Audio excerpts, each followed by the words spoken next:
Hi, my name is Jay Sugarman, and I want to welcome you to Museum Open House.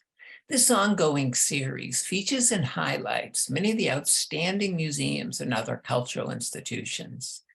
The main purpose of most programs is to inform viewers about current and upcoming exhibits, various programs, resources, and other opportunities that are available for the general public. Today via Zoom, we're fortunate to have as our guest Joseph Kent. Joe serves as the Director of Curation and Exhibits at the National Atomic Testing Museum, otherwise known as the Atomic Museum, which is located in Las Vegas, Nevada. During the program, we're learning why and how the museum came about. We'll go on a behind-the-scenes tour, and in the process, come to better understand and appreciate the museum's overall mission and the wide range of exhibits, artifacts, programs, events, and other opportunities that are available for visitors today. Let's start by meeting Joe and then hearing and learning all about the Atomic Museum. Welcome, Joe. So delighted you're able to be here. Thank you for having me. It's wonderful to be here. Very excited to take you through the museum. And yeah, it's just been a pleasure. Well, it's been fascinating reading about it, looking at some of the items and exhibits online, but eager to hear much more and have you inform viewers. Before we jump right to that, I think it would also be of interest if you just briefly share a little bit about your background and what your current position entails, please. Yes, I'd be happy to. So like you said, my name's Joseph Kent. My background's history. So I graduated with a master's in history with a focus in public history and museum studies from the University of Louisiana at Lafayette. And then I began interning here at the Atomic Museum in 2013. And then a position opened up and I joined the team not long after. I started out as the director of education for the museum. And just last August, I stepped into the role of director of curation and exhibits. And, you know, with my background and having previous experience in education, it's really helped me to, you know, help preserve the artifacts that we have here at the museum, as well as designing some of the exhibits, both that we have currently and that we have planned. So it's a dream come true to be here, and I just love the job that I do. Well, it seems like both with your education training and background, you're the perfect person for the role. And as we're going to see, it's type of museum where a wonderful array of items from the past, but as you say, continuing to plan new exhibits and programming on and on.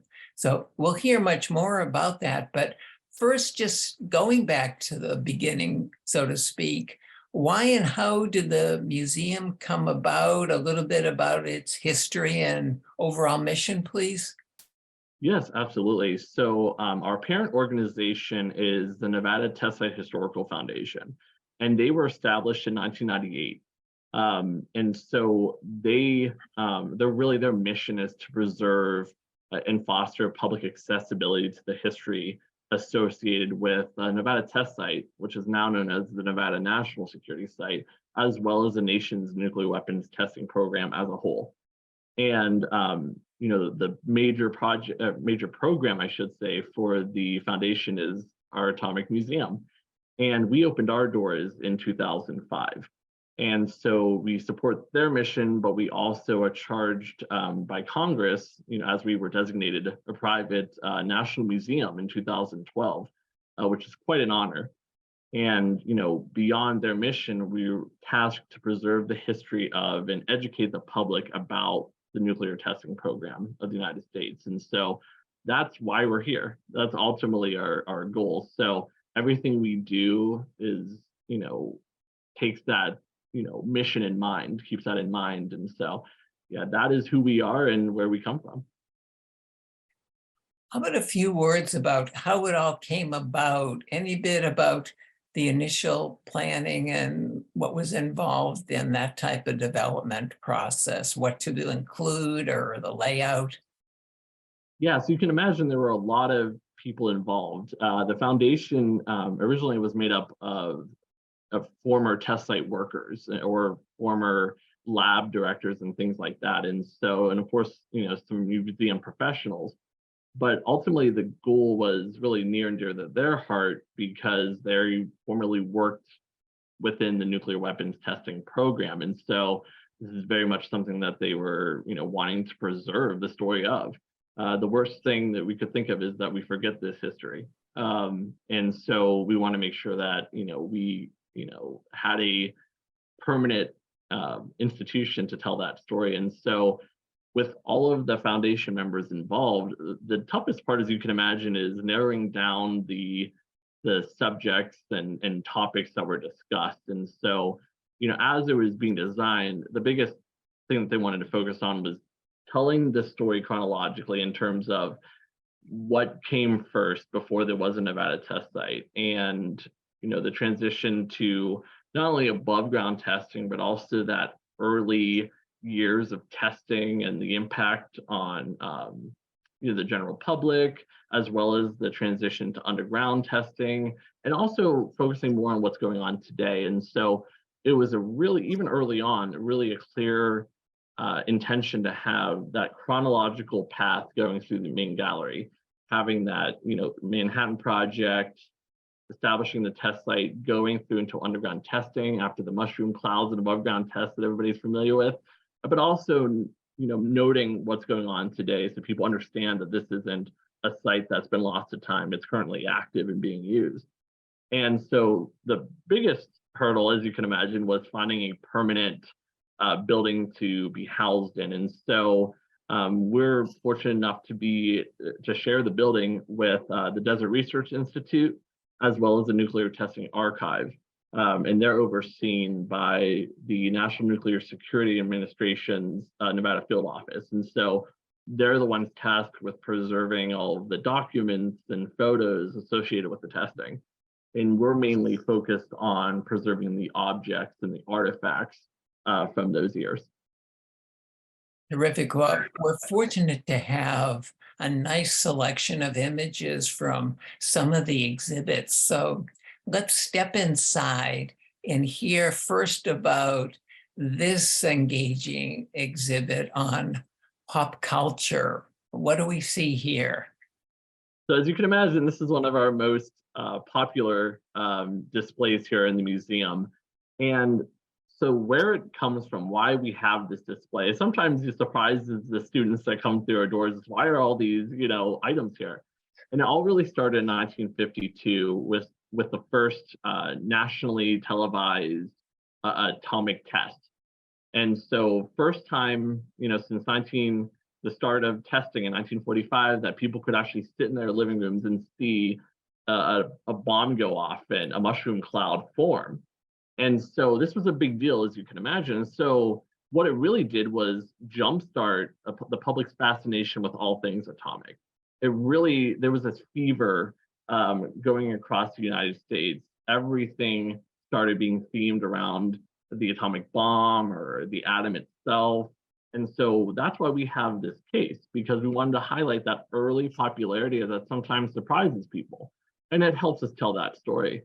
And so some of the items that we can see right now include the Atomic Energy Lab from Gilbert, which was in the 1950s.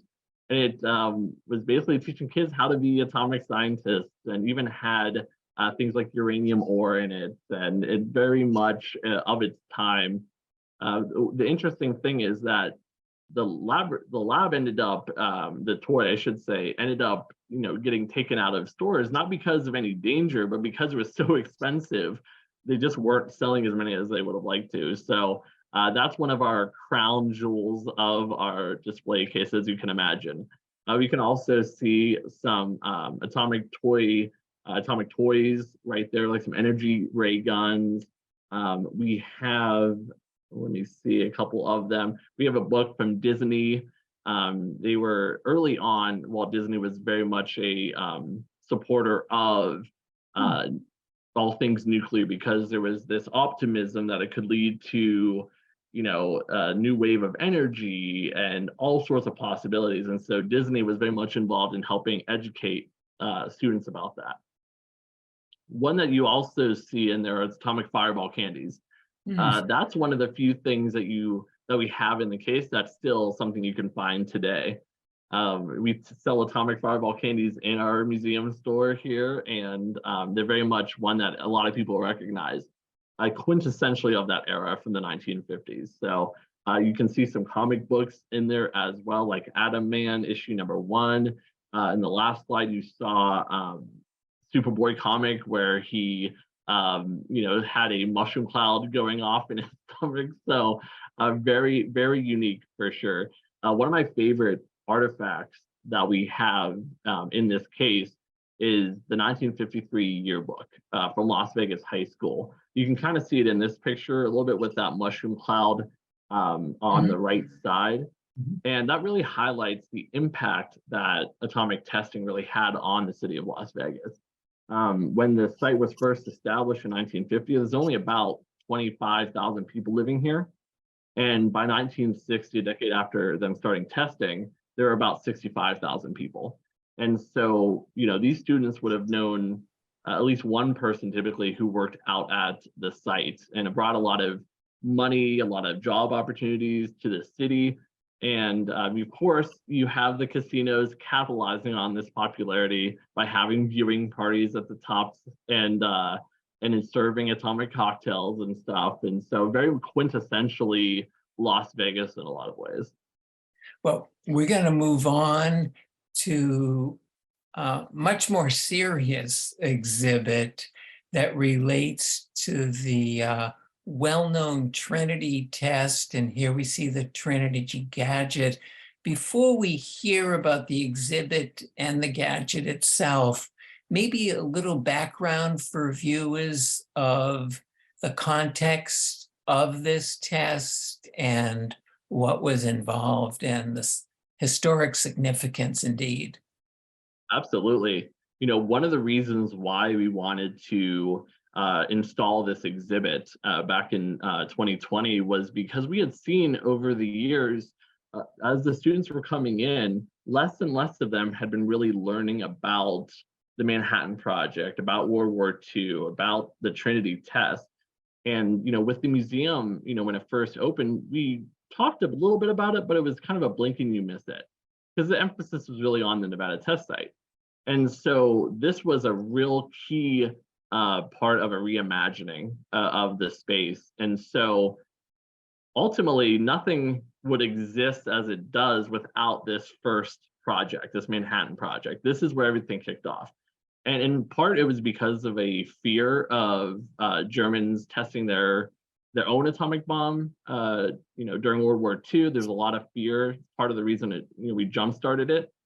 And also a letter from Albert Einstein, a famous individual, sending a letter on behalf of his colleagues to President Franklin Roosevelt, urging him to see if he could start a project to see if an atomic bomb was possible, just because of the fear of the Germans, the Nazis, getting their hands on one.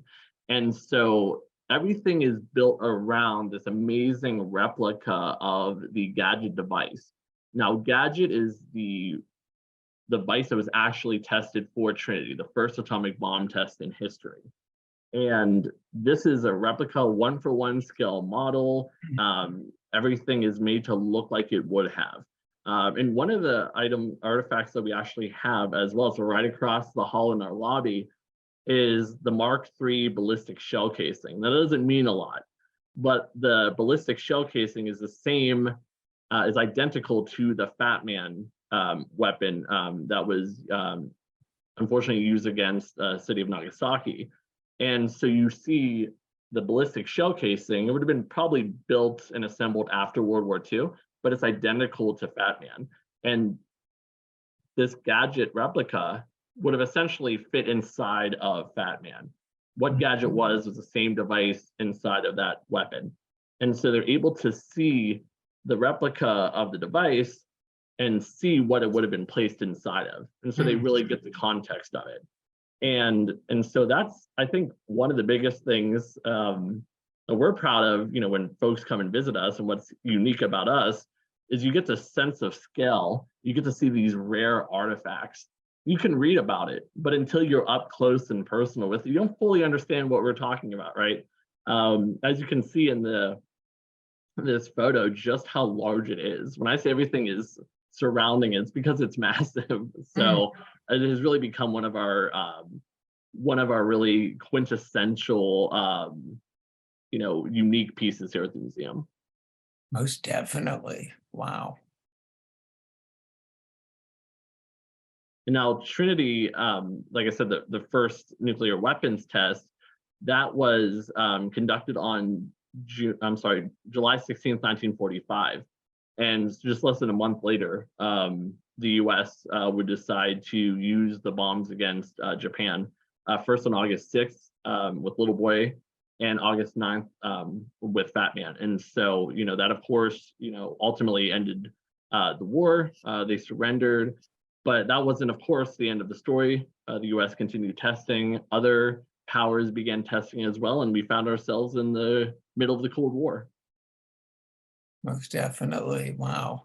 Incredible to still have this as a remembrance, but also terrific education uh, opportunity as well. Because as you say, I think many people who visit the museum aren't as familiar as you might expect or hope with some of the early beginnings of the nuclear age.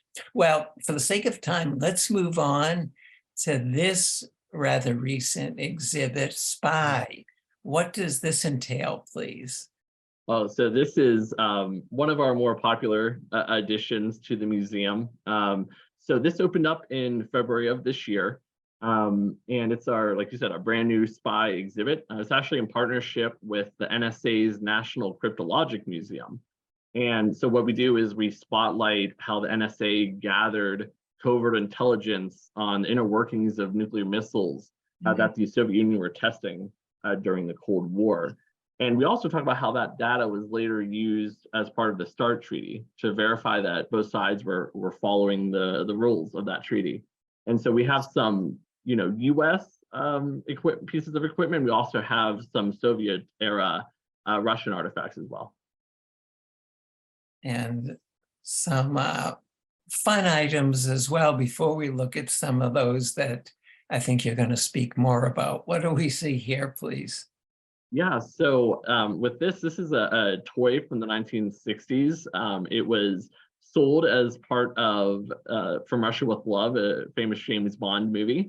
And so it was an attache case that featured all sorts of trinkets that Bond would be using. So you have a little license to kill is in there. You have a little toy pistol, decoder, all sorts of various little objects to play with. So you feel like your James Bond. Is a passport book in there with fake money and things like that. And so the reason we have this in here is, obviously we talk a lot about the height of the Cold War and the testing or the spying on the Soviet Union using these machines. But we wanted to also highlight that, while this is a different kind of spying, this is very much in line with that, the idea of spying in pop culture and how we kind of play with the expectation of that. And so, who doesn't love to see some James Bond memorabilia, right? Terrific for sure. This item, I think many people might be familiar with, especially with a rather recent movie. Mm-hmm. Yeah, absolutely. Yeah. So this is a German Enigma machine. So this would have been used during World War II. We just talked a little bit about, Trinity and the Manhattan Project. And so the Germans during World War II would use these to decode their messages. And one of the big turning points of World War II was being able to break the Enigma code. And so this is, once they do that, they're able to start looking into the German communications between the different commanders. And so this is, very critical piece of that. And the fact that we have one on display, an authentic Enigma machine, is pretty incredible. This is definitely one of the highlights for the spy exhibit. Definitely. And this item and the significance? Yeah, so this is actually one of the Soviet artifacts that I had mentioned that we have on display. And so this would have actually been used on Soviet era vessels to be able to record the different tests that they were doing. And so they were, just like us, wanted to make sure that they were gathering the data from the tests that they were conducting. And so information from this that was recovered from this was used as part of the START treaty. So, they would record the data and then it would be, used later as part of that verification. What do these inner workings refer to? Yeah, so these are actually just pieces of the various equipment that they would actually be able to, again, submit as part of the START treaty. So these would have been, motherboards, basically computer parts that would be, given the U.S. from the Soviet Union so they could gather the data from them and be able to compare it with what the Soviet Union was saying, just to verify that they were following the rules. And the last set of controls here?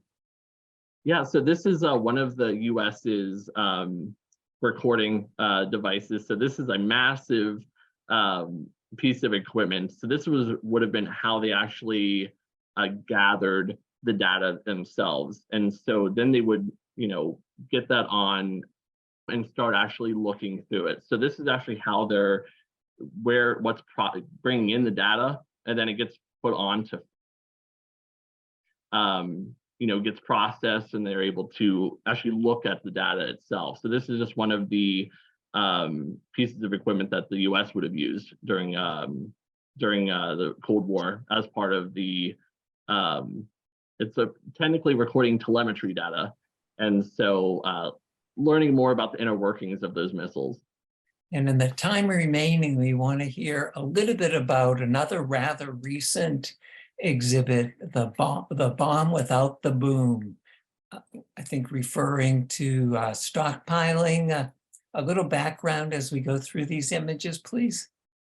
Yeah, absolutely. So this was another example of listening to our audience, folks coming in through the museum, what they'd like to see. And the bomb without the boom is all about what happened after traditional testing stopped. A lot of people coming through the museum over the years assumed that, once testing stopped in 1992, no more underground tests, that everything stopped. But in reality, the US, as well as other countries, kept testing just in different ways.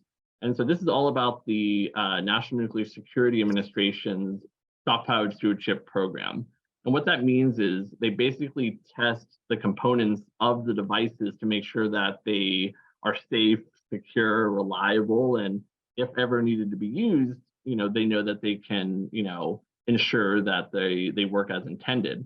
Because things change over time, not only just the different systems that they use, but also the materials that are at play. Seeing how the different nuclear material changes, how that may change how the device works. And so we kind of compare it to a car. You need to make sure over the years, that everything's working as intended, because if you don't get it tested, it may break down on you. So this is how they do that. What is the item that is in the showcase here? So this is one of the devices that's in the US's stockpile. This is a decommissioned device, but this is one of the examples of the bombs that would be in the stockpile. Some are being phased out, some are being, again, their components are being tested. And so this is just an example of the device that currently is in the stockpile and is being, going through the ringer, making sure it's working. Yeah, and so yeah, the B-57 is the actual name of the bomb itself. Great. Well, moving on from the exhibits, I know you also have robust education programs, outreach, field trips. A few words about opportunities for school groups and others. Absolutely. So as you can imagine, we have a wide range of educational programming. The ones that we have coming up as part of a speaker series that we do is going to be on June 8th. So here, not too long from now, we have a speaker from the Smithsonian. We are an affiliate of the Smithsonian, which is one of our big honors. And so we have Dr. Margaret Bykamp, the chair and curator of the Department of Space History at the Smithsonian's National Air and Space Museum in DC. And she'll be presenting about her book, Space Craze, America's Enduring Fascination with Real and Imagined Spaceflight. So we're really excited to be having her. And, you know, of course, space is all the rage right now. We always go through these cycles, and with all the talk of, you know, going to the moon, to Mars and beyond and settling, that's really in the part of, you know, everybody's conversation right now. And then we also have on June 23rd, something else we are working with the Smithsonian as part of is called Sally's Night. This is on June 23rd. And it's really in celebration of the first night American astronaut Sally Ride looked at Earth from space. And so, you know, as an affiliate of the Smithsonian, we're joining other museums across the country and celebrating her extraordinary career and passion. And with that, there'll be a special demonstration, science demonstrations for students, for families, and attendees can even experience different space-themed activities as well. And so that's what we have planned for June. But we also have various other activities that we do pretty regularly. Specifically STEM Saturdays events that we do in partnership with the Nevada National Security Site. That's usually during the school year, so we don't have any planned right now, but we have some exciting changes coming up for that. But we typically have a speaker from the site talking about the kind of work that they do, whether they're engineers or scientists or what have you. They talk about their career, and that's about highlighting not only the opportunities in STEM, but also how anyone can get into this, and that, you know, there's opportunities out there for you. And we also do guided tours through the museum. We have lunch provided, so it's a full day of fun, and that's pretty much you know, once a month during the school year. And we also have STEM camps that we do that really is changes depending on the different themes we have, but we often partner with local museums and other educational institutions to help educate the local students and families. Wow, a lot going on at the museum. Yeah. Well, Joe, unfortunately, we've come to the end of our time. I want to thank you so much for being here, for informing us all about the museum.